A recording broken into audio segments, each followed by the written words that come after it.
Yeah. Black magic. You got to know, got to show, it's time to roll. So just tell me what you want to hear. Tell me what you want, so just tell me what you want to hear. Happy Awards Night. It is Awards Night here on RatG TV. Yes. Hello, we are here. Walking the brown carpet. Walking the brown carpet, indeed. It's only brown because that's what Steve does when he's got an itchy ass. He does like the dogs and along the carpet. Hello, everybody, and welcome back. That's how we lose viewers right off the bat here. But it is our annual RatG TV Award Show. We do this every year. This is the 5th annual. Damn. Now, we do this every year in conjunction with the Oscars. We try to keep it as close as we possibly can. You and myself have done this year after year. We do it with the help of our fellow geeks and friends out there. We get some votes, we put them all together, and, we have fun. This year, we've got a guest presenter coming about halfway through the show. Mr. Jordan James from the Jordan James Show is going to be here to show us what the best TV show was, according to our voters. Hey, Kat, how's it going? Folks, if you're one of those people who loves watching video games and stuff like that and video game streams, go check out Kat's stream. I believe it's Kitty Horton. I'm not too sure, but maybe you can drop that in the comment section. We'd be happy to give you a shout out there. Luke, how's it going, buddy? Thanks for your votes. Cheers to you. Are you still sober, my friend? And Will, how are you? So this is it, guys. We're doing the show here. Like I said, we've got some good categories this week. I'm going to go through them real quickly here for you, just so that you know. And Steve and I pick these every year. We pick like the nominees, and then we put it out to you guys in the vote to see who you think should get the votes and win the ultimate. Have we ever given the award a name? Like, the Academy, it's not the Oscars. You receive an Oscar. It's the Academy Award. Right. No, I don't think we came, but we actually came up with an idea. And this is kind of a little insider information for everybody. But we thought about, and we forgot before the show to pick one, but we came up with the idea of doing the Ratty Award. Right. For the worst movie. Which I know, we could still do that. We used to have, and I had the little plastic rat that we had given to us from our buddy Dr. Stevel. Right. But I believe that was confiscated from one of our old employers. Deb. Anyway, so here we go. Here are the categories with the nominees. So we have Best Movie. Up for that category is Unhinged, the Russell Crowe movie. Becky, the Kevin James thriller that nobody saw coming. Call of the Wild, Harrison Ford. New Mutants. I took some heat over including this one, but I really liked this movie. And it was a COVID year. There wasn't much out there. Soul and the basketball movie Boogie. Best actor in a movie, we've got Russell Crowe in Unhinged. Mel Gibson in Fat Man. Andy Samberg in Palm Springs, Perry Young in Boogie, Eddie Murphy in Coming to America, and Joe Taslim in Mortal Kombat. A lot of really solid male performers in that category. Veteran performers: Eddie Murphy, Russell Crowe, Mel Gibson. Yes, man. Some heavyweight work of acting, and some heavyweight Australian actors that also all have anger issues, which is so weird. There will be a Clanny Shark Award. I like that, Luke. Good idea. We need to get the Clannies. Well, we can't call it the Clannies, can we? This would be your award. It would be like the Lifetime Achievement Clan Shark Memorial Award. Exactly. Kitty Horton. So there you go, folks. Kitty Horton is how you find her on gaming systems. I'm going to bring in our buddy Jordan James right here just while we finish up the categories. And as I announce them, maybe, hey, Jordan, how's it going, buddy? Hey, buddy. How's it going, boys? You're good, man. I figure as I announce these, you guys can talk a little bit amongst yourselves as I'm going through them. Also on this list, and we've got some, like I said, some good shit here. Where did we leave off at? Best actress in a movie, Maria Bakalova in Borat. Who's nominated for an Oscar tomorrow night for that role? Mm-hmm. She's up against Betty Gilpin for The Hunt. Lulu Wilson in Becky. She plays Becky. Kelly Marie Tran in Rhea. Taylor Page in Boogie. Kaylee Hoddle in Godzilla versus Kong. That's a little deaf girl. I think she did a great job in that movie. Next up, we have TV shows. Your Honor, Dead to Me, Ozarks. Is it Ozarks or Ozark? Is there an S? Ozark. No S. No S. Warrior, The Boys, and The Queen's Gambit. Mm-hmm. And then we got TV. Best TV female, Catherine O'Hara for Schitt's Creek. Julia Gardner in Ozark. Aya Cash in The Boys. Elizabeth Olsen for WandaVision. Olivia Chang in Warrior. Anna Taylor-Joy for Queen's Gambit. TV actor, we've got Jason Bateman for Ozark. Bryan Cranston in Your Honor. Bob Odenkirk for Better Call Saul. Tony Starr or Anthony Starr for The Boys. Andrew Koji for Warrior. And Patrick Stewart for Picard. That from the Welland Canal. The Welland Canal.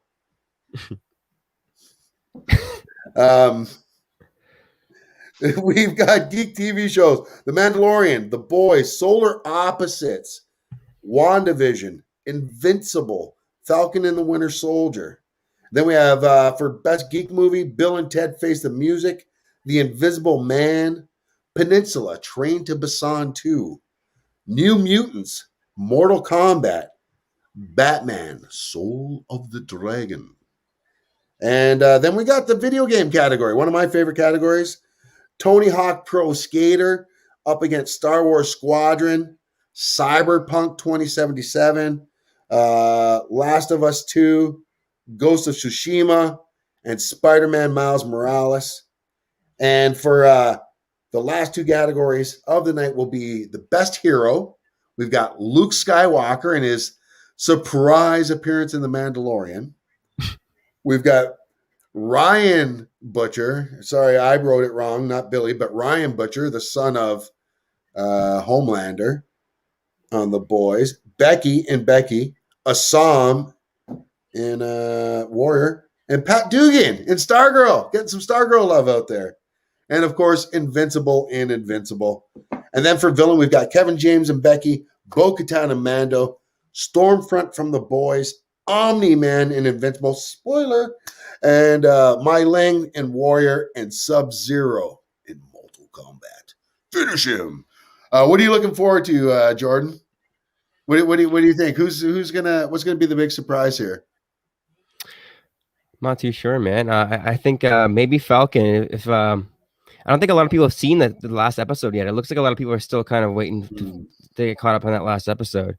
But I think that might be one of our biggest surprises tonight. I hope so. That show was good, and that last episode was great.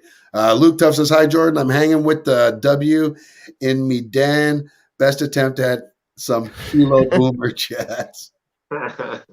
Good try. Did you see the last episode of Falcon and the Winter Soldier? I loved it, honestly. If we've got time, we'll do some talk about that stuff afterwards. We're going to get to these awards, though. Jordan, you've got an award coming up in a few turns from now, but you're going to bounce out now, and we're going to get this award started. All right, Stevie, my buddy. So we do things different here. We like you see an award show, and they always go the best movie at the end. We ain't doing that shit. We're starting off with a bang. Why don't you? Yeah, we are going first. Why don't you get us going with this first one here? Tell everybody about the nominees and a little bit about the movies. If you want to get, I don't have the nominees. I can then. Yeah, no worries, buddy. So for the first movie here that we got on the list is Unhinged. I'll just pop them up. Yeah, Unhinged was great. It was a thrill ride. It was to me, it was a big comeback for Russell Crowe. Solid performance all around. Definitely an intense character. And then from another kind of comeback role to another comeback role. Yeah, Kevin James. This was a weird one. I know a lot of people probably haven't seen this one, and it's definitely worth checking out. It is an action thrill ride. It is violent. It is graphic, and it has Kevin James as a Nazi. Right, which is the last thing you ever expect from Paul Blart. I'm just saying. And then the next one that you put up on the list here. Call of the Wild. Yeah, I was skeptical about watching this one. I knew a lot of it was CGI with the dog, obviously, but it was actually a really fun adventure movie. Nice. Yeah, because I did hear a lot of kind of talk back or slap back about the whole CGI and the dog, but it wasn't too bad for you. No, the dog definitely, being a dog person, definitely, got attached, and his relationship with Harrison Ford and just the all around story. It's one of those heartwarming stories, one of those feel good stories with a bit of a sad ending. Well, and then next up, we've got the New Mutants. Everybody in this movie, well, Anya Taylor-Thomas, who's taken the world by storm. She's already nominated later for Queen's Gambit.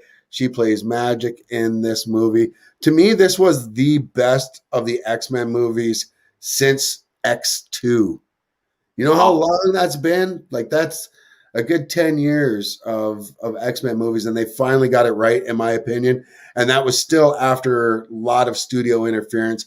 I only wonder what this movie could have been had they, unloosened the leash just a little bit, if you will. Yeah. So, a good movie.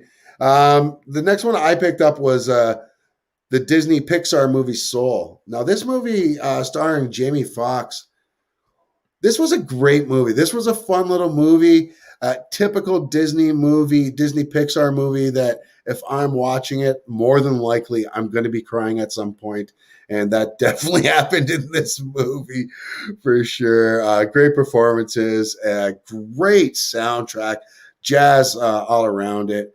And Luke Tuff says, Unhinged, fuck the world. Or free the world, maybe. I don't know. I never know with that one. And then the last one on my list, this one was a surprise, a really good surprise for me, and that's Boogie, starring, as we see here, everybody. I don't have my glasses on, so I can't read their names. I am sorry. But we've got, this was the last appearance that we saw of Big Pop Smoke before he had passed away. Good performances all around. Have you ever seen He Got Game? I have. So similar, the feel and the tone, and it's just about someone trying to get their shot and shooting their shot and trying to get over their own ego to get there as well. Really great story, and I really, really liked it. For the win. Oh, it's not fuck the world or free the world. It's for the win. See, I bet you Jordan knew that. That could have been on OK Boomer. Anyways, so that is the nominees. Those are the ones that came in there. And Steve, drum roll, the winner is, as we check the envelope with the majority of the vote, the winner is Soul. I got soul, but I'm not a soldier. No surprise here, I think, with Disney and their new streaming service bringing us all this new original content. Nothing but good things about Soul. I haven't seen it yet myself, but it's on the list. Yeah, and I honestly think you won't be disappointed in this one either. Good movie, heartwarming. There's a little bit of predictability in this, but I'm happy with the way the vote went here with the fans. So yeah, not bad. So up next, buddy, you're gonna get us started off here with the best actor in a movie, and the first one up on the list. Yeah, as I said before, Russell Crowe plays a really intense role here. If you don't know the premise, it's Russell Crowe having a bad day and goes all road ragey on some poor woman and her kid. Yeah, I have to see this. The only reason why I think I haven't seen it yet is purely because of the fact that Fallen Down. I've seen Fallen Down, and it just from the trailers, it feels like, not a continuation, but basically they take it a lot from that story. I'm not saying they stole it, of course, because that's what It movies is are. definitely very Falling Down-esque. I'd say it's Falling Down with a shot of adrenaline. Really? Wow. Well, I mean, like, we're gonna have to check this one out. Anyways, Unhinged, Russell Crowe up next in this category. Yeah, best of Yeah, man. Fat Man. Mel Fat Gibson. So tell us a little bit about Fat Man and what you thought of it. Yeah, Fat Man was it was different. It was a take on Santa Claus that we'd never seen before, and I thought it was a really fun movie. It was it was Mel Gibson being Mel Gibson. I thought so some great supporting cast members. I can't remember the actor's name who comes after him. Walter But, Goggins. a bunch of stuff, Sons of Anarchy. Walter Goggins. Right. The Unicorn. Yes. The Unicorn. Or as a lot of us geeks will know him in Ant-Man 2 as well. And up next in this category? Andy Samberg. Yeah. This was a Amazon Prime original, Palm Springs. Weird premise. Is a spoiler if you haven't seen this yet. He's caught in a time loop, and I'm not exactly going to explain it how because I don't want to give away too much. But it's basically Groundhog Day, and with a twist. Okay. Yeah. All right. Well, we'll go with that then. I'm not going to hate on that. I'm not the biggest Andy Samberg fan. Yeah. I mean, I can take him or leave him sometimes. Yeah. It really depends, honestly. Next up in this category, for in the movie of Boogie, I went with Perry Young. He plays Boogie's father, he is not the nicest man in the world, and he's a bit of a criminal, He's an old school patriarchy type guy, but he's also a gambler. He's not the dad you can count on when it comes to getting your bills paid and shit like that, but he's the dad that you can count on that always has your back at every single basketball game, unless he's arrested or something like that. But I mean, this is a really, really well done movie and great piece of acting by Perry here, and gives us a look inside of that Asian American culture, on them trying to keep their culture while dealing with their kids who are Americanized, right? And seeing those different generations. So it's kind of neat to see that, and really well done movie all around. And then next up, I chose Eddie Murphy, Prince Akeem, because he's not the thing yet. Coming to America. Yeah, I think he. The sequel nobody asked for. The sequel nobody asked for, but everybody seemed to be okay with. Yeah. Once everybody loved it. I mean, I didn't hear one bad review, honestly. No. I don't even think the fact that they were able to keep the core cast from the original to get everybody back and include some new greats, like Wesley Snipes was absolutely amazing. I can't remember her name from Saturday Night Live. Oh, Leslie Jones. Yes, Leslie Jones. Thank you. Yeah. Luke says the controversial comment, but he's had some whiskey, folks. Eddie Murphy, although I did feel a little racism on his only cast black people comment. Either way, he's still awesome. Yeah, and I get that. And he's referring to, of course, Louis Anderson. Yeah, because he didn't want Louis in it for some reason. And he said it was the black thing, and I wonder if it was more than that, though. I wonder if there was some kind of beef between them more than possibly. Yeah, but either way, who knows? Let's hope for the best, really. And the last person in this category, Fuck you, Eddie. And then the last person, of course, is Joe Taslim playing Sub-Zero. Those of you that have seen the new Mortal Kombat movie, go check it out if you haven't. It is on HBO Max.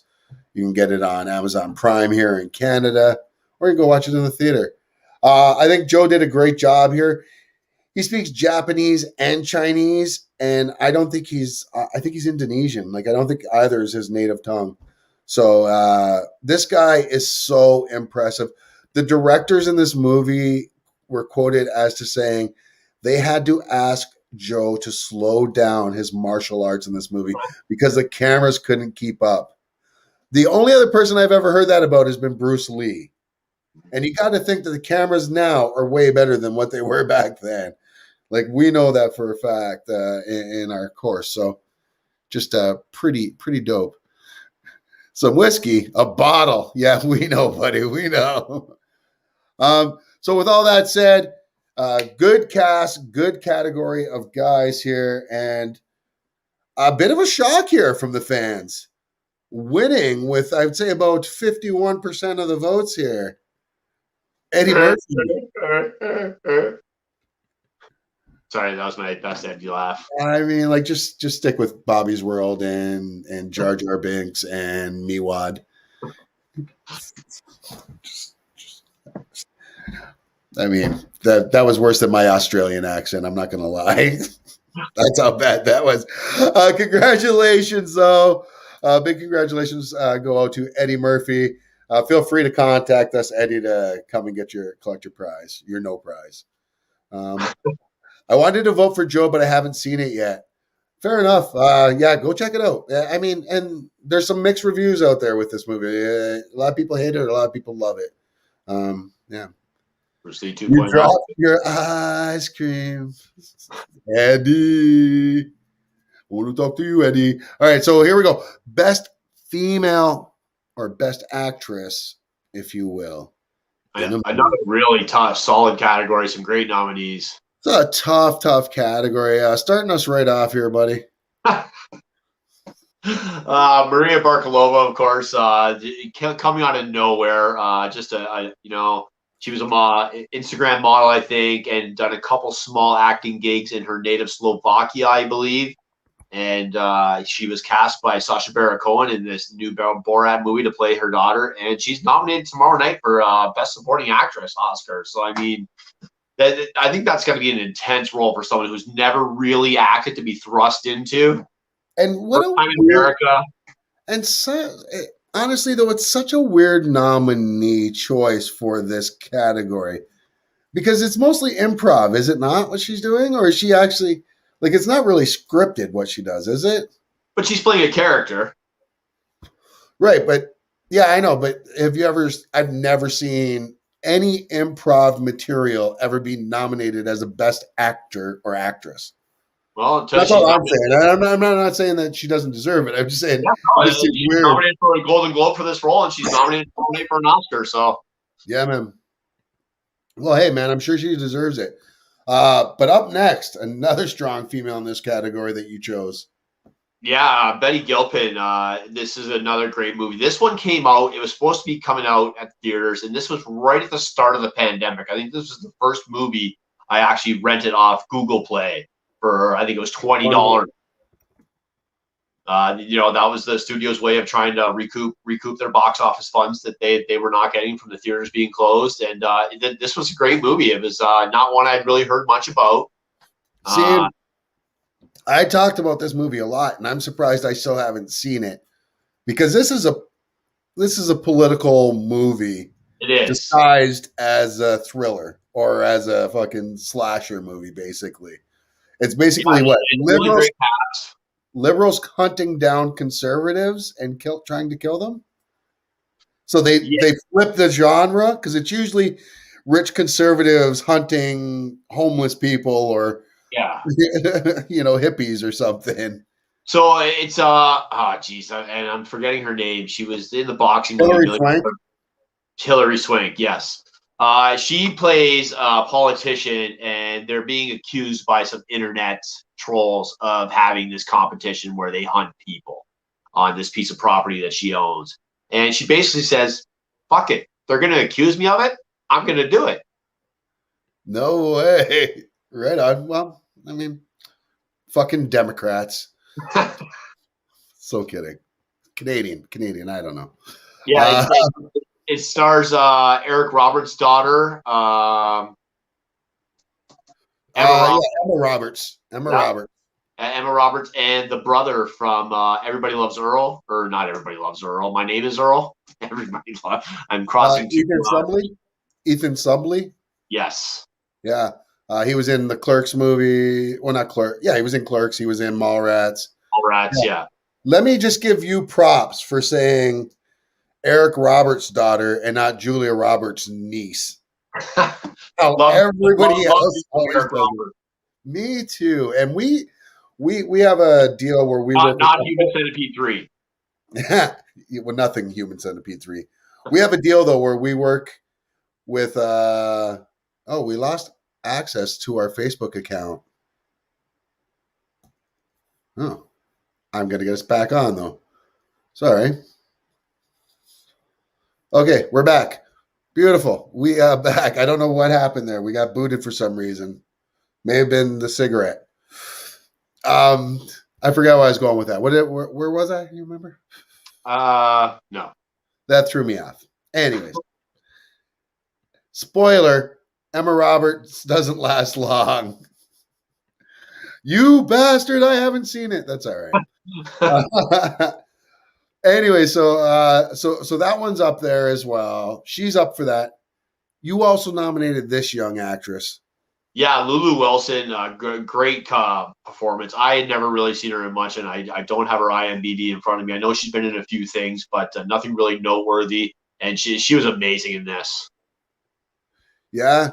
It starred Joel McHale as her father, and Kevin James as a on-the-run jailbreaker, former Nazi. I guess not really former, but. And her dad doesn't make it very long in this movie, Joel McHale. Like, doesn't he die pretty much? They show it in the commercial. I'm pretty sure in the first trailer they show that. Or it shows that he gets messed up pretty bad.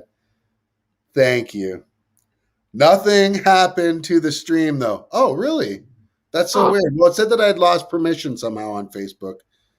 But thank you for letting me know that it was all good. All right. Well, and then so for my picks for this category, I went with Kelly Marie Tran in Raya. I also, and I don't know why she's not on here. I'm going to have to look it up again. I did see, have you seen Raya though? I have not. Oh, Raya was it was a decent movie. I didn't mind it at all. I also went with Taylor Page from Boogie. I don't know why I don't have it on here, but here, this is her on the far left there. Great actress. She did a great job in this.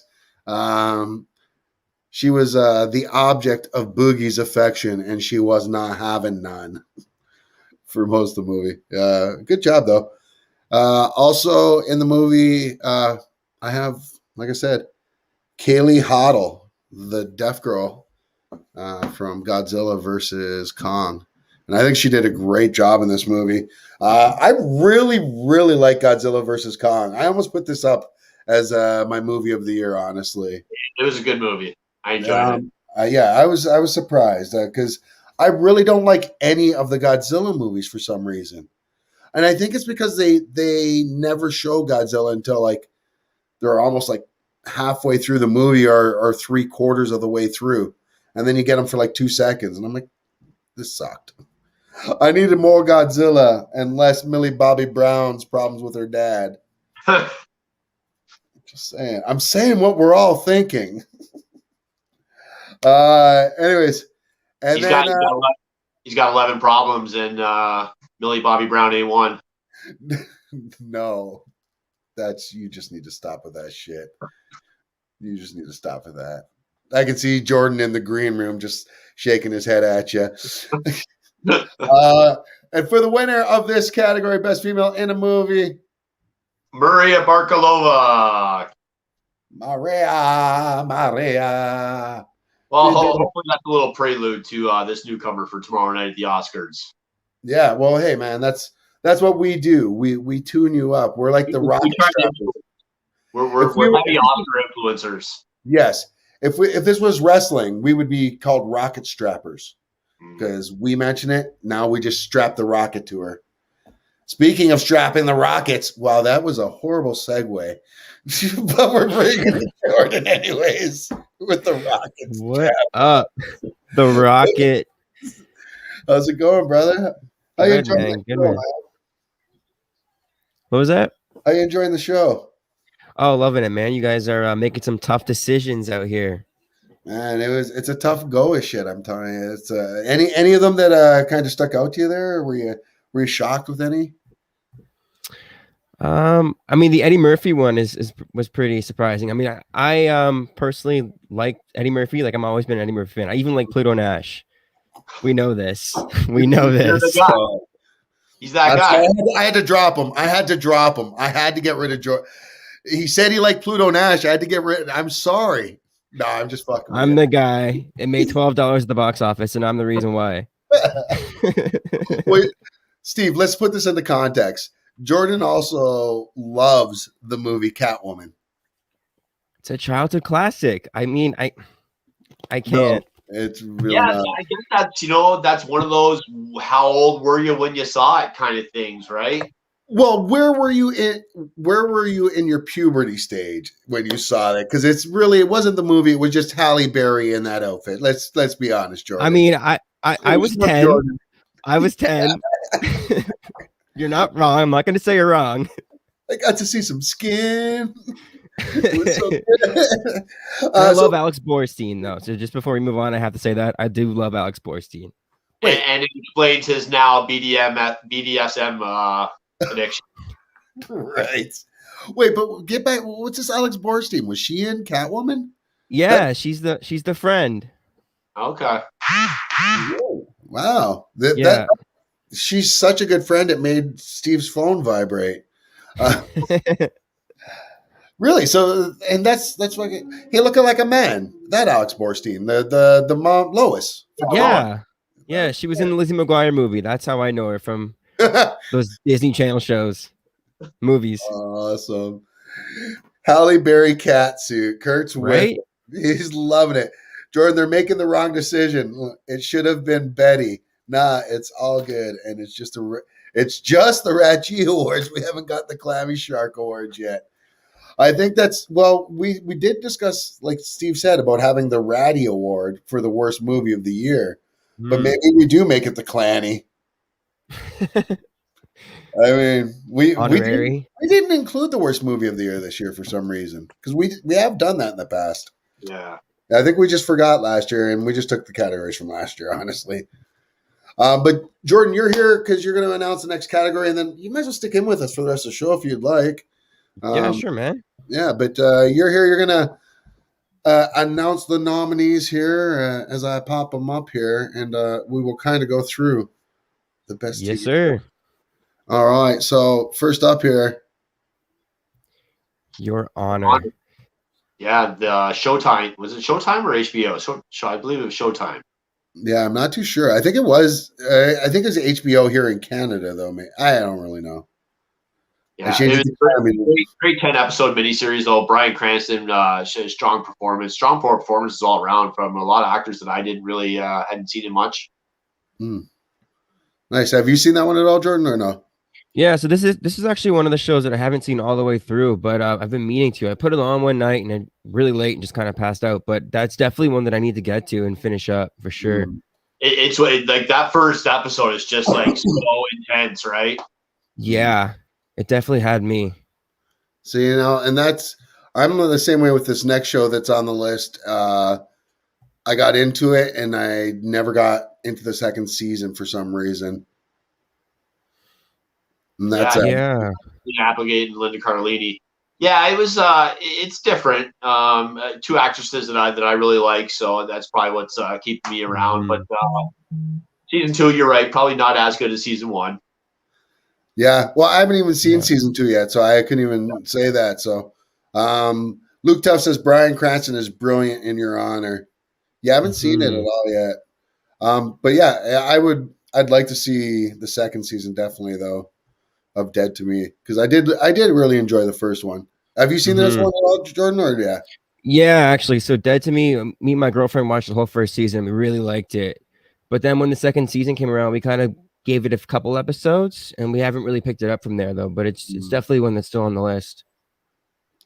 And then up next, this seems to be a fan favorite across the world. And I know this is one of Steve's favorites. Yeah, great show. Anticipating the last season right now. It's going to be an extended last season. So I'm really excited about that. Really, really strong performances all around in this show. We have someone else nominated later in a different category that's also from this show. So nice. Now, what about you, Jordan? I still have never seen Ozark. Oh no, no, none of it at all. Yeah, it's pretty good. I really like the filmmaking style from like a cinematography point of view. Like the lighting, the use of color and stuff is really captivating. Nice.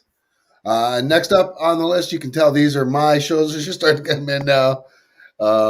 As I've got up next, Warrior, HBO Max show. HBO picking up Warrior after it finished up its second season last December on Cinemax. And Cinemax is like, we're not doing any more new content. HBO picked it up. And much to fans' delight and surprise, they renewed it for a season 3. So it's sweet, which means there'll be a season 3 of the Hop This Way show. Cheap plug. I really, really dig the show. I tell you guys about the show every fucking week. I mean, you guys probably get sick of hearing me talk about it. So, but if you haven't heard about it, it's a show based on a TV series that Bruce Lee had pitched back in the day. They took it and kind of switched it up, put David Carradine in the lead, called it Kung Fu. And yeah, it was, it went on to do great numbers in the States. But this is kind of like the real story that Bruce Lee wanted to tell. A very, very violent show, very visceral show, great writing on the show. And like I said, one of my absolute favorites. And and as we see, Luke Tuff, he is the warrior, but I think he's singing that as, written on the halls of heartache, a bang, bang, I am the warrior. Steve, who sings that? Isn't it like Bananarama or something? I'm not sure. I just know you're the music guy. Next up on the list, Jordan, like I know I'm the only one that's watched Warrior. You've seen episode 1, and I think Steve as well. I've seen the first episode. Yeah. Good show, and we're good friends with a lot of people on that show too. So I feel like it's gonna be a show that a lot of people are gonna be watching in the not so distant future. Like it's got a lot of big names attached to it. Like Justin Lin's fingerprints is on that too. Yeah, he's executive producer on that show, and they're talking about getting some big actors coming in for season 3 as well. So can't wait. A little more promotion, and it'll probably get more traction. Yeah, and I'm thinking Jason Lee might be coming on that show soon. There's some rumors that he'd come on, which is kind of cool because he played Bruce Lee in Dragon, so which is great. Jill Hartley, you love my singing because I am a warrior.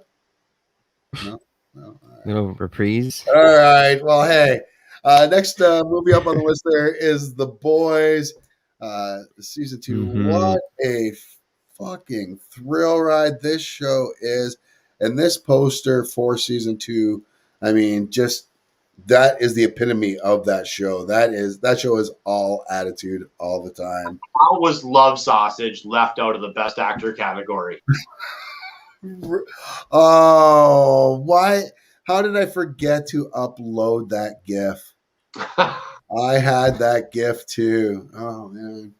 I think I just deleted it because I got sick of seeing his love sausage around my throat. Weird. Things were getting weird. Just so weird. Quaid is great in The Boys. Yes. Yeah. Jack Quaid, Megan Ryan, and Dennis Quaid's son, right? Was it Meg Ryan that was married to Dennis Quaid? Yeah, I think. Yeah, it's Melanie Griffith with Antonio Banderas and Meg Ryan with George. Like, who's that? Yeah, he's like, who are they? Oh, I know some of them are, but like, can't keep up with these marriages. Well, they were the Kardashians of the old day. That's funny. So, The yeah, Kardashians are literally on in my house right now. Oh, that's why I was feeling a little dumber. I was thinking it was the weed. So yeah, there's the boys, and then the very last one that I put up on the list here, the limited series that I thought was great, and then it turned out that the rest of the world thought so as well, and that was the Queen's Gambit. Who would have thunk a movie or a TV series based on chess would be so addictive? And I was 8 years old when I realized that a bunch of the pieces on there are little Mickeys and drug bottles. I had no idea. I literally just saw that right now. Wow. Yeah. My chessboard. Yeah, I haven't watched it. I know Amber binged it pretty quick. She really enjoyed it. Yeah, you didn't see it though, Steve? I didn't watch it. No, she started it without me, and then I'm not watching this now. What about you, Jordan? Have you seen it at all or no? Yeah, this is probably one of the only shows that I've on the list that I've seen all the way through. I thought it was pretty crazy, pretty compelling, like just from all kinds of different angles, acting, cinematography, like the story was just really weird to see. That just kind even of how they did her visualizing shit on the ceiling. Yeah. My God. Yeah, the visual effects. So good. Crazy. So good. Sorry, I got a new chair, so I'm doing some of the lean backs. I like this. Oh, we could do like a Star Trek thing. Next thing you know, you're on the floor. I'm okay with that. I mean, so worth it, right? All right, so here we go. Best winner for the best TV show. Best winner? No, just the best TV show. The winner in this category. Boy. The Boys. Yeah. I think this one's down. Yeah, it's so good, man. I think it's a really Canadian made. Canadian made. They filmed some of it in Welland this season. Yeah, I heard about that. It's crazy. Someone posted something about they were in the area, and I had commented on Tony's Twitter. I'm like, hey, I hear you guys are in Welland, and he put a big smiley face. So yeah, fuck, should have been on that. I've got a drinking chessboard, all shot glasses. I know it's probably hard to believe from a sober fella like me. No, it's not hard to believe at all. It's all right. Too many close-ups on her shoulder rolling poses for me to take seriously. Oh, is that for the Queen's Gambit? And I think I know what she's talking about, because I think I even have a shot of it on here somewhere. Because they do a lot of those. But it's a choice though, right? For them to do like this. Yeah. Like that's the shot she's talking about. It shows a lot of emotion. You can really see into the character's eyes. Mm-hmm. And I love the crushed out in the front there too. Mm-hmm. But yeah, I mean, anyways, yeah, the Boys, I think very well deserved. I think we're all anxious for a season 3. Season 3 is going to be fucking bananas. Mm-hmm. So like legit, bring on the Boys. All right, let's move on to the next category here, there, folks. I was gonna say ladies and gentlemen, but it's just all gents here. It's not us being, a sausage party on purpose. Moving on. Best actress in a TV series. We've got the great Canadian icon, legendary Catherine O'Hara from Schitt's Creek. Yeah, man. SCTV alum. SCTV, Beetlejuice. I mean, you name it. She's been in so many different legendary roles. And like I said, she's a proud Canadian as well, which is great. I saw an interview about this. She said she was tricked into being in this show. She was actually retired from acting. No. And someone didn't show up for a table read or something like that. So they asked her to just come in and sit in on it. And she was like, yeah, sure, whatever. I'm not doing anything. I can do that. Do you a favor. After it was over, they're like, yeah, you got the role. Yeah. Surprise. That was Dan Levy. Yeah. Yeah. No doubt. Also in this category, I'm going to let you pronounce this one.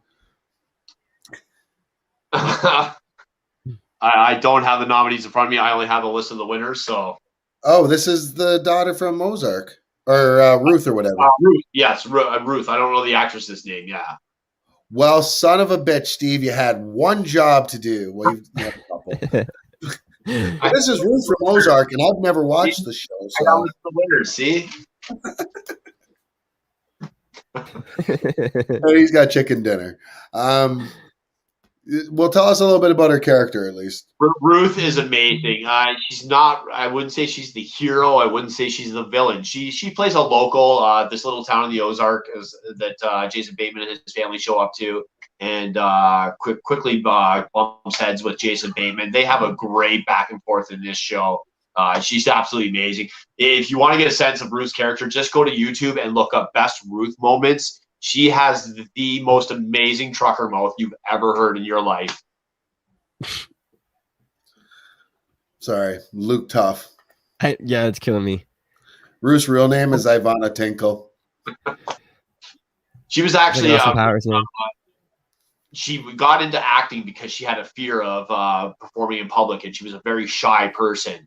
And I find it very hard to believe with how fucking intense and in your face her character is. Just amazing. Nice. Well, the female characters at least keep getting stronger in this category. Up next, the very scary Stormfront. Yeah, man, you can laser my tits. Now, Stormfront originally in the comic books was a dude, so this was a big change from the comic books. And I think this is one time where it works better. It actually does work out for advancing the story, not for just for the sake of changing the gender or whatever. I think it created a better relationship between Homelander and her. Exactly. Yeah. Yeah, really well done. I really liked that story arc. I was really, really sad to see her go. Like, I was happy, but sad to see her go because we need more, and we're not getting more. I'm sorry, spoiler alert, but if you haven't seen it by now, you got to luck. And then the final two in this category, we've got Elizabeth Olsen for WandaVision. I mean, we talked the shit out of this show. It was a really good show. We had a great time with it. We got to really see Elizabeth Olsen range for her acting because they hit so many different genres, and she got to fulfill so many different kind of roles and shit. It was great, man. I had a great time watching her do this role. Gentlemen. Yeah, it was different. A little tough going at the beginning of this series. I did follow it through though, and it did get a lot better. I love her, Elizabeth Olsen. I've seen her in some really great movies. The one that I think of off the top of my head is with her and Jeremy Renner? No. Yeah, I don't know. Never. Josh Brolin. Wolf says, I hate how I love Stormfront so much. Yum. Stormfront's catchphrase in Zeus's mind, yeah, you can laser my tits. I mean, and then he fixes it. Yeah, we got you, man. Yeah. And the final actress who I think is I think it's a shame not as many people have seen this show to actually vote on this, because I honestly believe she's the strongest actor in this entire category, and her characters has the biggest story arc of all of them. And that's a fellow Canadian, Olivia Chang, who plays a toy on Warrior. Man, she kicks ass on this show. She is caring on this show. She is, oh my God, graceful. She's intense with her acting. Like, she's right in your face, and you feel everything. Like I'm saying, it's It's a shame not as many people have seen the show because I honestly believe she would just clean up this category. But I'm the only one here who could talk about that. So fuck y'all. One day. Yeah, one day. She's great. And she's Canadian. Got to support Canadians. Mm-hmm. That being said, though, we do have a winner in this category. And no hocus pocus here, folks. Miss Olsen. The third Olsen twin. She's not the third twin. She's the youngest. She's the tallest. It's weird though because she looks like what they should have grown up to be. Right. The industry got to them. Dude, that fashion industry's fucked up, yo. Like, I mean, like it's fucked up, the fashion industry. But people love it. And I'm fashionable. Momo. You can tell by my fashionable beard. Let's move on to the gentlemen. Best actors in a TV show. We got Jason Bateman up there for Ozark. Steve, you put Bateman in here. You've been raving about Ozark since it came out, as much as I do about Warrior. Tell us a little bit more about Jason Bateman's character and why he's in here. Yeah, so Jason Bateman, I started watching this show, I think it was season 2 was just ending, so I got to binge the first couple seasons and really thrust me into this show. Jason Bateman, big fan of his for years. Love his character, love him in comedy, but he takes a definitely way more serious role in this. Working in the money game, gets caught up in some bad shit, ends up moving to the Ozarks to launder money for the mob. Not for the mob, sorry, for the cartel. Oh, better. Yeah, right. Better. Yeah. Nice. And you said you watched the first season of this too, and you like this show too, eh, Jordan? Yeah, most of it. I didn't get quite through the whole first season yet, but it's definitely one that I got to pick up. I really like the whole filmmaking style, like the use of color and again, like their cinematography style is just really captivating. Yeah, they've always got that blue tint. It seems. It's different. Yeah. It creates a definite aura around the town. Yeah. Mm-hmm. Weird. Going from another strong actor to another strong actor in everything he does, and that's Bryan Cranston here in Your Honor. Steve, you've seen this all the way through. You've told us a lot about this. Tell us more about Bryan Cranston's character himself and the job he's done as an actor here.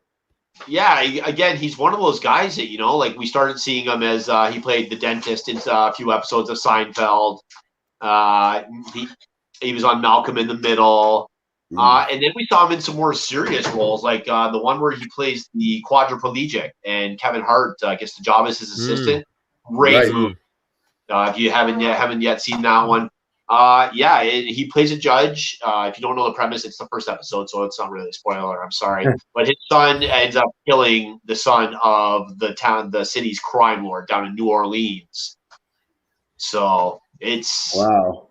It's one of those shows where every time you think he's going to try and make something better, something else gets. Oh my god, love it. Yeah, I love shows like that where they write themselves into a corner. Next in the male category here, we have Tony Starr as Homelander in The Boys. And I mean, I chose this picture because I felt this picture is basically Homelander in a nutshell. It was either this one or the one with him jerking off over the city. I mean, like, if there's any pictures that are going to explain him, it's those two. Yeah. I think you made the wrong choice. I did make the wrong. I didn't look for the other one. I'm not going to lie. Brian was so good in Malcolm in the Middle. As a father, I felt for him. Yeah. Mm-hmm. Yeah. Tony is great as Homelander. I think he's having a great run, and I'm happy for Tony. Just because I was a big fan of Banshee beforehand, and he was the lead character in that. So I'm happy to see him do anything good, right? Homelander looking like he looks like he's farting. Yeah, he does. I don't know. I don't see it. But if he Serious is, constipation. he can do whatever he wants if he is farting. Up next in the male category for acting, I have Andrew Koji in Warrior. Again, another one where I'm just really upset that not enough people have seen this. But like I said, enough people have seen it. We are getting a season 3. This guy right here is also in was it Bullet Train with Brad Pitt coming up soon, and he's also playing Storm Shadow in the upcoming Snake Eyes movie. So he's a dope actor. He was on Peaky Blinders. Great actor. One of my all-time favorite actors. I think this guy can do anything from the original Dune. As we see Steve trying to get a sponsorship with Canada Dry, we'll take it. From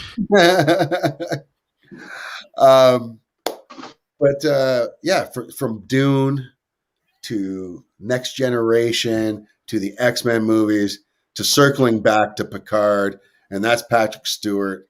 And he was phenomenal coming back to this role that he never wanted to come back to. He was so reluctant to this, and it took this script for him to come back in this kind of new Trek direction. And I had a blast with this show, and I can't wait for season 2. So, but yeah. I know you guys haven't really watched it, though. You're not a Star Trek guy, though. I'm not a Trekkie. No. I'm sorry. I know that's wrong. I apologize. What's that? I said I know that's a derogatory term. I apologize. What, Trekkie? Trekkie. I don't find it derogatory. Oh, I wear that shit like a badge. I only know that's the movie fanboys. Well, I know, but they were wrong. They were making fun of Trekkies. Right. And you can't make fun of us. We're just like, live long and prosper, yo. See, I can't do that. We're like the space hippies. Yeah. You know, that's it. You know, we'll make love with all the green aliens, and get high on Romulan ale, and tell everybody to live long and prosper. That's the way shit goes. Sounds fun, right? So, who do you think's got to win it for the best actor here? I got to tell you, you can take this one to the bank, or you can take this one home with the Homelander.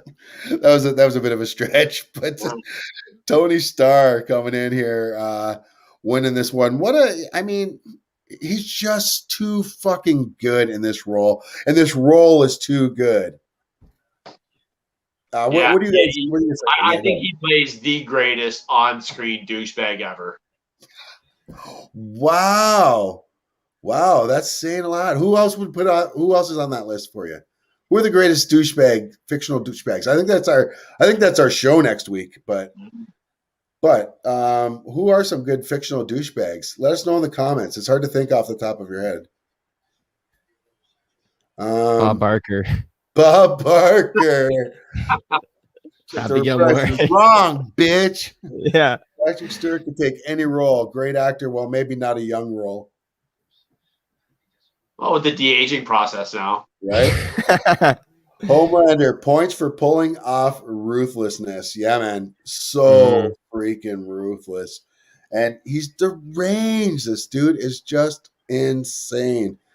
Great character. And this is one I couldn't argue with him winning at all.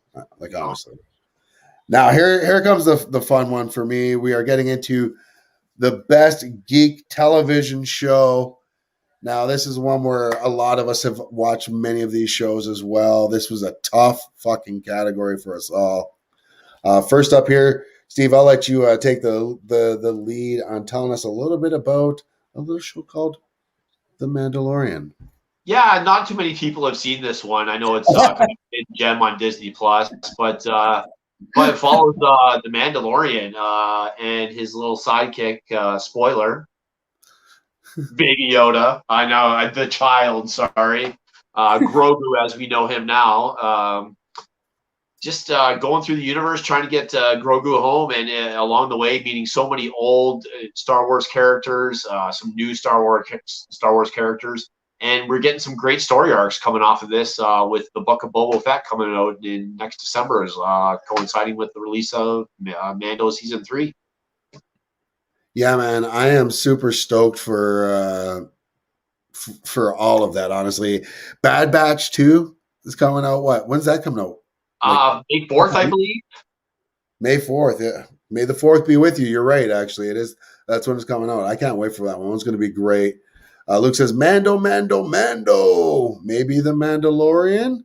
Could that be who the winner is? I don't know. Could the next winner be for this Geek TV category? And yeah, of course, man. It's Mandalorian all the way. This is the way. No, there's no shock in this one at all. I mean, it's up against some good competition there, and I forgot to announce them all. I pulled a reverse Steve Harvey because Jordan threw me off. That's going to be my story, and I'm sticking to it. Get out. Mandalorian just won, but who did the Mandalorian beat? Fuck the other shows. The first other show says, fuck you right back, was The Boys. The Boys lost. So did Solar Opposites. So did WandaVision. So did Invincible.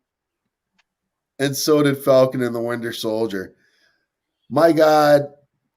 So we just kind of skipped over that. He released the little things that come out of his wrist, and it took out all the other nominees simultaneously. He did. He had that multi-rocket launcher going. I mean, this one wasn't close though in the votes. I mean, Solar Opposites got 1 vote. So and the rest all went to Mandalorian. This show, I think, had a lot more people were invested already. It had the advantage of being in season 2, like a lot of these other shows weren't. So, Luke says, "I hope the child gets away from Luke before Hans." I can't say that word because that's a racist word where we're from. Follows in Anakin's footsteps, but I don't think he means it that way because he's not like. Kylo Ren's not like Kylo Ren's white, right? Yeah. Like even the guy that plays him. So I think it's a typo. Sun. Oh, that equals sun where you come from. See where we come from? That's like that's a pretty derogatory word against Japanese people. Yeah. Yeah, you don't say that one. That was not cool. I've never heard that before. No, you never heard that before? We grew up with a guy who referred to himself that way. And I'm sure other people called him that first, and then he just kind of took it on. And he's a few years older than us, so I had no idea growing up that it was a derogatory term at all. I just thought it was like a term of endearment more than anything until, like 15 years ago when we met up again. And he's like, yeah, I don't go by that at all. And then I looked it up, and I was like, oh, shit, yeah, that's fucking, oh, damn, like, yeah, but yeah, that's one of those things. We live and we learn. We move on. And now you folks know too. And folks, if you ever come to Welland, I'll tell you another word that you'll think is very harmless that you could say in this city. You cannot say it in this city. Believe me.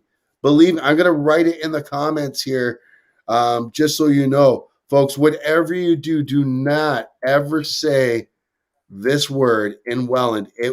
It automatically means you want to fight. Don't call anybody a goof. And I know you guys are like, goof? Like goofy? That makes no sense. Dudes, you don't do it because in Canada, and especially Welland, in jail, a goof is a pedophile. Right. So you call somebody a goof around here, it's go time right away. So I used to manage a bar on King Street in Welland, and the owner, who was a good friend of mine I played hockey with growing up, he was from Saskatchewan, and he goof it, goof you, goof this, everything was good. I'm like, dude, you're not from here. You can't say that. Yeah. And he finally, he had to curb it and try not saying it. But then we were in the bar the one night, and someone said something about someone's mother, and he was like, And I'm like, no. I'm like, it's cool, man. You can make fun of someone's mother. You just can't call them a goof. So It's back so home in Saskatchewan, weird. your mother jokes were like, no, fucking. So once he knew that, it was your mother this, your mother that, fucking. And then he just sit there and laugh to himself because he thought it was the fucking funnest thing ever that you could say it out loud. Yeah, that's It's weird how that changes from where you are, Luke. It depends on where you are in the world. Just here, it's Nipper's not a good, and I shouldn't even have said it. It's not a good word for us to say. But in the context there, I get it. Yeah. But if you ever come to North America, don't call somebody, especially don't call a Japanese person's kid that. Yeah, especially if you're like, hey, son. Yeah, no. Don't do that. It's a heads up. We're just doing that for you. We love you. We all right. So, and I spoiled that Mandalorian one. So let's move on to the next one. And we're going to the best geek movies of 2020 / 2021 in the Oscar season, if you will. Number one on the list, Steve, you put up. Bill and Ted. This one, I think, nostalgia alone for the characters in the world of geekdom, I think, kind of, influenced my decision of adding this one here. And it had its moments overall. I don't think it was great. I myself enjoyed Bogus Journey more than I did Excellent Adventure. Same. I know a lot of people don't always agree with that, but yeah. So I really like this one, and I thought for the geek category, I just thought it was perfect. Nice. And also you added. Yeah, Invisible Man. This was a different take on the Invisible Man than we've seen in the past. This was a Blumhouse movie, who really, for the most part, in the horror genre, has been killing it lately. They've had their stumbles. Fantasy Island. Like, what was that? But this one was really good. I really enjoyed this take on the Invisible Man. It was definitely a lot different than the Chevy Chase version. Sweet. All right. I still haven't seen it yet. I don't know why I haven't. That's not even the type of scary movies that scare me. Yeah, it's a thriller. Yeah. Mm-hmm. But I've heard some really, really great things about it and how they switched the genre, like switched up the Invisible Man kind of genre and did it from a different angle. So I am interested to see it for that. This next one you have up on here, I haven't seen part 1 of this movie, never mind part 2. Yeah, Train to Busan Peninsula. This was the big pandemic box office hit. This was the first movie to make any real money amidst the pandemic last year. It was the sequel, of course, to the original Train to Busan, which was a absolute box office smash, not just in Asia but worldwide. To me, I watched this one, and it's one of those movies where you're watching it and it has subtitles, obviously, because it's in their native tongue. And you forget about the subtitles. It really was a film. Being a zombie movie, it's hard to grasp that, but it really was a film, I think. And this one, not as good as that. It had some big shoes to fill, but it was a good original story, and I really enjoyed this one. Wow. I just want to let everybody know. I don't know why, but we haven't lost the feed to Ryan's All Things Geek. But we've lost the ability to post your comments. I do see your comment, Luke, saying Invisible Man was great. Like I've been saying for ages, Blumhouse is awesome right now. Well, apart from that Fantasy Island bullshit. Well, rubbish, he says. So, yeah, I'm not sure what's up there going on there. We're getting some weird stuff tonight, as per usual. But up next, I chose Mortal Kombat, which this movie's getting a lot of hate. This movie's seen a lot of hate online. Yeah. People are like, "Oh, this is so stupid," and what? It makes no sense. Yo, man, it's a video game fucking movie. What are you all expecting? Were you expecting? I'm not going to comment too much on this one. This one's going to be my 5-second movie review for next week. So I have watched it. And, fair enough. And if people who don't like it, that's cool. I get it. It's just, to me, there's the fight scenes in this are fucking great. We get the fatalities. We get all the characters. We get a new character that, to me, that's the worst part of this movie is the new character, especially that they're like kind of the whole point of this movie. But aside from that, like, I mean, it was a fun movie. Like, I wasn't going into this expecting fucking Rain Man or Shawshank. I'm going into this movie expecting stupid ass fatalities. I'm expecting to see a guy with 4 fucking arms smash the shit out of people. And I got to see Liu Kang shoot fire out of his hands like it was nothing, like I would do in the fucking game. Not like the first movie where it took, they had to work up to it and stuff. And there's a bit of that in this movie too. But I mean, I just love, as a fan of the video games, I loved seeing so much of the actual video games in there. Like in Street Fighter, when the movie Street Fighter, when Kung Lee actually does a helicopter kick like she does in the video game, to me, that's like the best part of that movie. And that and Jean-Claude Van Damme trying to do the Colonel Guile kick. Because the geek in me was like, oh, yeah. But, yeah. Anyways, I'm spending way too much time trying to explain why. I'm going to watch it. And Sub-Zero's Canadian, which is pretty cool. Sub-Zero is not Canadian. Isn't he? The actor? No, he's from Indonesia. That's Joe Taslim. Oh. Yeah. Someone from that movie, I think, is Canadian. Possibly, yeah. But I know it's not him. Luke also says Mortal Kombat was a great game. The original was good for a gamer's point of view. So I'm looking forward to seeing this new one. Classic. Same, yo, same. What else we got going on here? And the last movie I put up was, because this is geeks, I put up Batman and Soul of the Dragon. DC, I don't know what it is with their live action movies and why they're always, not always, but the majority of the time shit. But their animated movies are always fucking dope. Like every time they make an animated movie, I'm like, why didn't you just make that into your live action? Like almost every time, because they're that good. And this is another good one as well. Tells a tale of how Batman learns his martial arts. This is basically the team that he learned with in Nanda Parbat on a monastery. You can see Bronze Tiger. We see Lady Shiva. And the guy that looks like Bruce Lee is Richard Dragon, who's kind of actually the lead of this movie. But yeah, it was an excellent movie. Good time. I enjoyed it. I got to see the other page because when I said we lost the rights on the original page, but it was still commenting, I'm wondering if we aren't able to comment there either. No, they're good. All right. Just checking because, you know, I'm sure somebody reported us for something. That happens.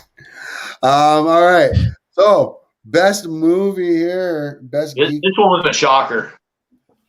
I mean, this one really shocked me too. And I think it shocked me because it won by so much of the vote. And I did not see this coming. Touché, sir. You wouldn't. Invisible Man wins. Yeah. Yeah, I went there. What? What? It's not my fault you all didn't think of it. Y'all wanted, you would have said it too. No, I'm definitely going to have to check this movie out. I am a fan of the old school horror movies. Like, those are the horror movies that I like the Bela Lugosi shit. Yeah. And the monsters. Yeah. So I will definitely check this out because I think they are trying to start that new universe yet again. Yeah. Yeah, like they just tried like less than 5 years ago with Tom Cruise's Mummy. But anyways, so well done, everyone in the category there. We're almost done here. We're in the home stretch, folks. We got the game category here. I'm going to go through these real quick. We got Steve. You got Tony Hawk's Pro Skater 2. Yeah, 1 and 2, the revamped versions. And great for nostalgia, right? Like, did it feel like riding a bike? No, there was a definite learning curve again. I had not played these games in a long time, but once I got going, it seemed very natural. And having basically the original games, just with the updated graphics and the new controls added to it, it was really fun. Nice. All right. Well, up next we've got Star Wars Squadrons. Now, I downloaded the demo for this one, but I didn't proceed into buying the full game, though. I thought the flying in this game was good. I didn't like the out of the out of vehicle stuff though. It felt the controls felt really clunky. Yeah, that's one of those things like Battlefront. I as much as I've always wanted to love the Battlefront games, I just can't really get into them. Yeah, same. Yeah. Up next, this is the very controversial Cyberpunk 2077. Keanu Reeves, the game that is getting shit on from everybody for all the bugs in it, even though it took 10 years to come out. But and you commented on this last week. What's that? You commented on this last week saying that despite the bugs and despite everything else, the people that are still playing this game absolutely love it. Yeah. And a lot of those bugs are getting taken out weekly with patches and patch updates. So next up on the list, another really controversial game last year. And to me, it was one of the best games and most fun games to play. And one of my favorite sequels, and that was Last of Us 2. Now, this game had a shit ton of controversy over killing off main characters, Elle just kind of going crazy, and you don't know who's the hero or villain in this game anymore. And I think that's the whole point of it, and how life is in a post-apocalyptic world. Is Rick Grimes a good guy? Is Negan a bad guy? It's all point of view, right? And I think it's the same thing here with Last of Us 2, the same thing. Then up next, we have what I think is one of the surprise hits of the year, and that's Ghost of Tsushima, the samurai open world game. Folks, think of GTA, Red Dead Redemption, but with samurai. I mean, and you've got samurai. This game is so crazy and intense. Is this one a PlayStation exclusive? It is a PlayStation exclusive, yeah. And I'm a PlayStation guy, but I really love this. But your son loved this too. He doesn't have a PlayStation, does he? No, but his friend does. Oh, okay. Yeah, really, really good game. I had a lot of fun with it. And the last one is also a PlayStation exclusive, but it already was ranked as one of the best games of the year. And that was Spider-Man Miles Morales. Pas deux, yo. Yeah, I like this game. It was a quick game, though. To me, I think it could have been an expansion on the original game. They didn't really need to charge you full price for a new one. Yeah, it's really disappointing to me when you get those games and you literally can beat in like 2 or 3 days. Yeah, well, you know what? I think I did beat this one in 2 days, I think. And I think I beat the original Spider-Man 100%, though. That was the first game I ever beat 100%. Like where you did all the little side missions and picked up all the little tokens and stuff. And I was starting to do that with this one, and then I just was like, nah. I already did it once. It's not worth it. But no, and that's not taking away from the game. It really was a fun game, but yeah, I don't know. For me, it wasn't the game of the year. And for our voters, it was the same way as well. They went with Ghost of Tsushima. Such a good game. Such a dope game. Have you guys, Jordan, did you play any of these games? I mean, I've played Spider-Man a little bit. Not all the way through, but I've always been a fan of the Spider-Man games, even from like right back to the PS2 games. Oh, yeah, man. Well, yeah, you had to, because there was like really not that many. I guess there were a few superhero games. That's the one where you could just shoot the webs into nothing. Yeah. Basically, exactly. like the 1960s video game, or I should say. You're just swinging on nothing between the walls. Yeah. Like, because the webs were going straight ahead, not actually out to the side. Yeah. It was fun. It was fun. Well, Ghost of Tsushima, I think, is a well-deserving winner in that anyone who gets a chance to, please check that game out. If you like those open world games, I think you'll love them. Rebecca Nishi, hello. Thanks for watching. For some reason, the comments aren't working on here today. I don't know what's going on. Got to get the permissions back later, I guess. Moving into the next and second last category, you'd think we'd leave the heroes for last, but that's not the way we work on this show because we're a little evil. Well, Steve is. Wow. Jordan's got the evil mustache, so I'm just saying. But we're gonna go with heroes first. So best hero or best hero moment, if you will, from the Oscar calendar year in all of medium. First up, Steve, you went with Luke. Yeah, it's hard not to include Luke in this category, even though I was hugely disappointed when we realized it was him. I really thought it was going to be Samuel L. Jackson, but Did you really think it was going to be Samuel L. Jackson? no, I didn't. Oh, dude, like for real, like you just like scared the shit out of me. I'm like, what? I was like, that would have been great, but there was no purple lightsaber anywhere. How did you? Anyways, yeah, Luke was great. And then next up, we got Ryan Butcher. You went with. Yeah, depending on what side of the boys you're on, spoiler, he takes out Stormfront and very viciously. And I just thought, who better a hero for a geek show than the one who took out the notorious Stormfront? Wait, did you say that again? What Stormfront?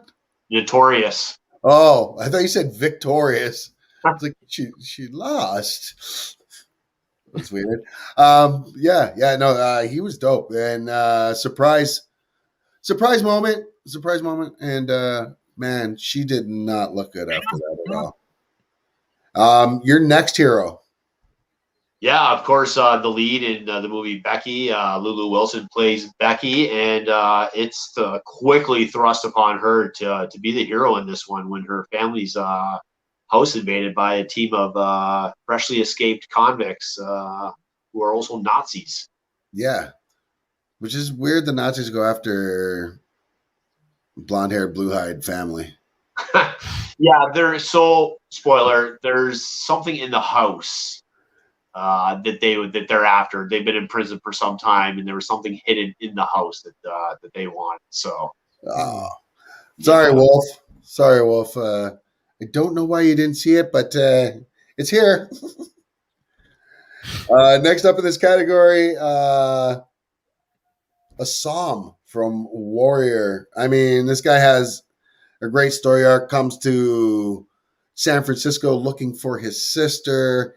Ends up having to join a gang that ends up being the rival of his sister's gang.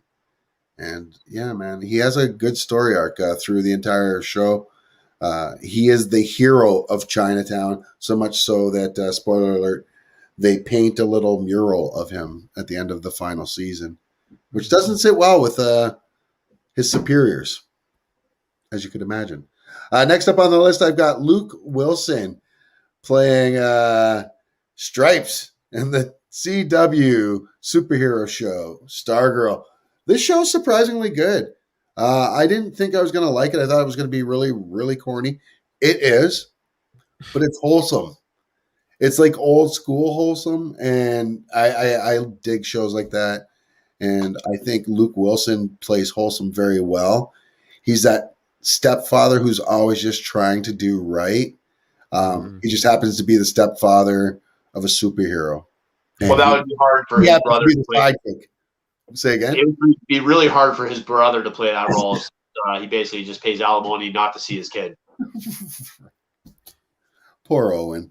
I'm sorry, Owen. I really do like you, but you're dad, man. Yeah, see, I don't even know the story. We'll have to get into that after. Well, and he's got that Loki money coming his way. He's in Loki. He's one of the lead actors in that. So he'll have that money coming. Oh, there you go. There's 10 more years of not seeing your kid. Shade. No shade at all. What is this warrior programming you keep speaking of, Zeus? Never heard of it. And then he says, smiley face, smiley, smiley face. Luke, don't be fucking around, yo. Don't be fucking around, all right? Fuck around and find out. Don't make me say into Psalm after you. You'll get clan sharked. You will get clan sharked. No, I'm not doing it. I'm not even doing it because you asked for it. So now, up next, though, we got next hero on the list for me is the title character of the show, Invincible, and that is Invincible. This show is pretty dope. I'm not gonna lie. I have a lot of fun with this show. It's so insane. This is The Boys, but a cartoon, basically. It's from the same comic book company. It's from Image. Robert Kirkman, who writes The Walking Dead, writes this, invented this. This was his original baby. J.K. Simmons plays Omni-Man, the father of Invincible in this. It's got a great cast.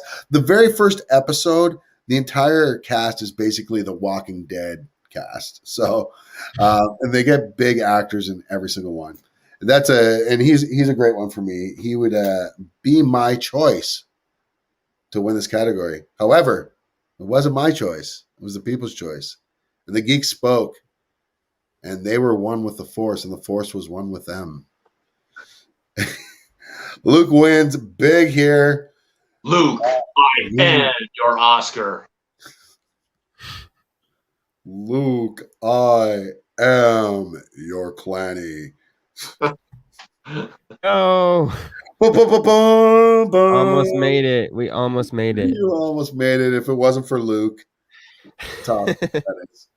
I mean, you can't argue with it. That scene was pretty epic. Yeah. It looked good. It mirrored the Vader scene in Rogue One. Mirrored not only that. Here's a deeper dive. Mirrored Rogue One, which was followed up by Darth Maul's hallway scene in the final episode of the Clone Wars in season 7, because he did the same shit except for with no lightsaber. And then Luke Skywalker. So yeah, I mean, you can even argue A New Hope. Yeah. Although we didn't get to see it as much, right? So yeah. But yeah, damn. Luke Tuff is very happy that we showed Clanny. That's what we do, yo. That's what we do. We're here for the fans. And finally, the final. Well, before we get to the final category, we do want to say in memoriam, we did lose somebody this week. From Steven and my past, and I'll let you take this, buddy. Yeah, I was really into rap music in the 80s. The old school stuff, Run DMC, Public Enemy. This guy, he was in a little band that you may have heard of called Digital Underground with someone else you may have heard of, a very young Tupac Shakur. This person is Shock G, one of the lead singers in Digital Underground. They had their big hit, the Humpty Dance, where he used to be called Humpty Hump back in the day. Yeah. Oh wow. Yeah. Same dude. Shock is Humpty Hump. Yeah. Yeah. Not very old either. I think he was 57. I'm gonna say, or 54. He was pretty young. Yeah. But yeah, it's sad to see. Did you see how he died? Like what he died from? No, the article that I had read said that the family had not disclosed the time of death or cause. Okay. Yeah, he was 57 when he passed. This is what TMZ and CNN are reporting. So thoughts go to all his fans, family, and friends. And yeah, man, he was a big one from our era. Yeah. So Digital Underground was big. So yeah. But all right, that being said, that brings us. We had to get the bad news out of the way before we got into the final category. And this is how we do it. I wish I could have done something other than Montel Williams. I could have done a Humpty Dance there, but I couldn't. But all right, stop what you're doing. Because I'm about to ruin the end of the show right here. So we're going to go the final category here. Greatest villains from the Oscar year. And this category, you got to start it off with a kind of surprising one. Yeah, I guess no one really saw this role coming from Kevin James. He's always kind of played the bumbling idiot or the funny friend, and this one was very, very dark for him, playing an escaped prisoner, Nazi. Him and his group of Nazis home invade Joe McHale and his newly found girlfriend and son, and then his daughter Becky. Just lucky enough to be in the treehouse when these guys invade, so it's thrust upon her to be the hero in this one, and he was definitely a villain in this one. He plays it really well. So it sounds like there's some shades of Home Alone in this. Yeah, it's Home Alone with an R rating, definitely. Nice. Love it. Love it. I want to see Macaulay Culkin in the sequel. Up next, I'm not gonna lie, I don't like this pick. I don't like this pick for villain, but I'm not gonna argue it either. You tell us why you put up who I argue is a hero, Bo-Katan. Yeah, I guess you could put her in the hero category. She definitely helps Mando and them, in the final episodes of The Mandalorian season 2.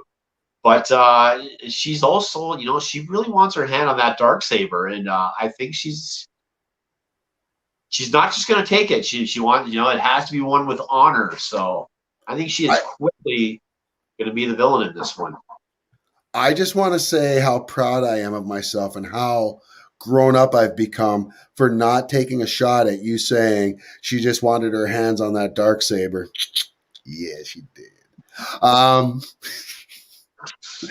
I'm so grown up that I still had to bring it up. Right. I couldn't let it go. I really couldn't. Neither could she. But sorry. Stormfront. It's the best way to go on next. Yeah, Stormfront. It's hard to think that they could have come up with a character that people hated more than Homelander, but they did it. Yeah, man, which is crazy. And she was great too. Like she was scary good. Mhm. And then she's such a fucking racist on top of it all. Yeah. She had no redeeming qualities at all as a character, which is interesting to see as a writer. Well, what do you think of the character, Jordan? Yeah, no, I agree. I mean, she was definitely dark, and she went to places that I didn't think she was gonna go. Right. I'm starting to see that Wolf has got a type. Oh, and Kurt says, "Wow, that was Kevin James." Yeah, man, that was Kevin James. It's unbelievable. I'm surprised. Luke Tuff says she wants the blade. Yeah, she did.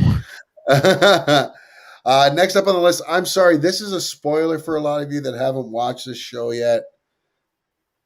But I mean, it's based on the comic book, and the comic book's been out for years and been known in the comic books. Like I didn't read the comic book, and I knew this, but I didn't realize how much of a badass villain he is, and that's Omni-Man on Invincible.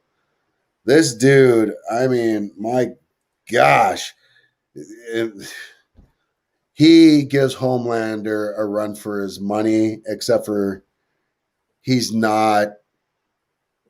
Well, he's obviously insane, but he's, Homelander's insane, but he's crazy. You know what I mean? Like he's unstable. Whereas Omni-Man is cool, calm, and collected. He's like, yeah, man, he's like the Iceman, which is scary. And he's a scary ass character. And I mean, a great villain. I am really sorry about the spoilers for those of you that haven't watched it, but like, it's old property. Fuck off. My second last one, another one here that, I mean, not enough people have watched the show here. I feel if they did, she would definitely get more votes. But that is Diane Doan, who I believe is another Canadian as well, who plays Mai Ling, Assam's sister, and who takes over to become the head of the rival Tong game. And you can see right beside her, that's Joe Taslim, who plays Sub-Zero. And why do I mention that? Because the final person in this category for villains I chose was actually Joe Taslim's Sub-Zero. The one thing that everybody seems to agree on, whether you like the Mortal Kombat movie or didn't, everyone seems to agree that Sub-Zero and Scorpion like stole that entire movie. Like they were the best parts of that movie. And for that reason alone, that's one of the biggest reasons why I put him on this list. Yeah, no, I definitely can't argue with that. Yeah. Definitely was awesome in the new Mortal Kombat movie. Like Hannibal without the diet. I don't get what that's from. I forget. But yes, just like that. Just like it. Wow, folks. So this is the last category. Who is going to be our biggest villain of 2020-21? Looks like it's getting really dark out there right now. Well, is it? Or is it just getting a little stormy? Looks like a storm front's coming in. Laser my tits. Dear Lord. We talked about how awful of a fucking person she was, though. Like, I mean, abuse of power, racist, just an overall bitch and manipulator. She was fantastic. But not like that's something that you like in a person, but I mean, that character was just fucking insane. And I think well deserved. If you liked Stormfront in this and you thought she was the hero in this, then we have a number that you can call after the show. Never mind. Just send us your information where you live so we can contact the authorities. They're just they're gonna come over with a nice comfy jacket for you. It's cool because I have a nice little yeah, man. So that does it for another edition of the awards, the RatG TV Show Awards. I do think next year we do have to include the Clanny Award for the worst movie. Maybe we do the Clanny Awards. You know, worst movie, worst actor, worst actress. He would look awesome in trophy form. Undeniable. But we couldn't make him gold because then he wouldn't be Clanny. He's got to stay white gold. White gold. Ooh, I like it. I like where your head's at. Always thinking. You can give him pants as well. Luke Tuff says Stormfront was born in a different time, and all she really wanted was a good laser titting. ... Misunderstood. Luke, we love you, bud. Put the whiskey down. Put the whiskey down. No, we're just kidding. No, this was a lot of fun. And Jordan, thanks as usual for joining in. We didn't get to do our OK Boomer this week, but next weekend you'll be back testing us old dudes. Yes, sir. Yes, sir. And what do you got going on the Jordan James show? Who's on this week? Yeah, man. So we actually we spoke to Scott August this week. I think we've played a clip before on the show. He TikTok star. He's been all over the world performing, so he had a lot of great messages to share. Really deep this episode too. We go to a lot of places. Nice, right on. And when does that one drop, or is that one out already? Yeah, so this one comes out on Tuesday. Tuesday, check it out. Tuesday. The Jordan James Show. What do you got going on, Steve? What do you and Harpo got going on? Oh, yeah, I'm like the evil villain right now with my. Hey, Steve might come after you for that. No, this was a lot of fun. And what did we say we might be doing next week? We said would be good. Biggest douchebag. Biggest douchebags. I like that quite a bit.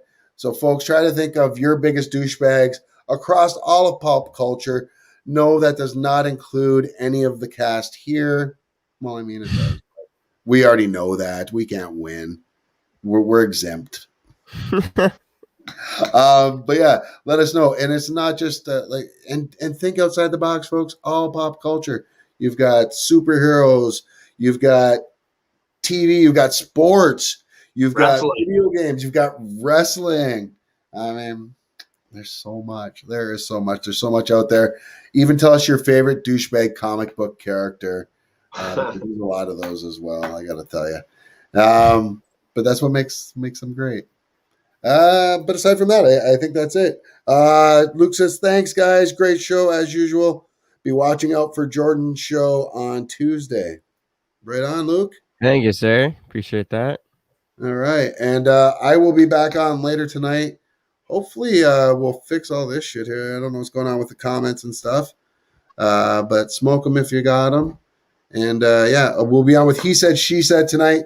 tonight the movies that we are reviewing is I watched Wally and Frankenweenie.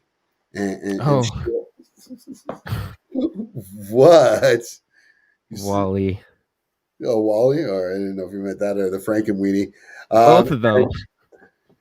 And I gave Jade Psycho, the Hitchcock version, not the remake with Anne Heche and Vince Vaughn.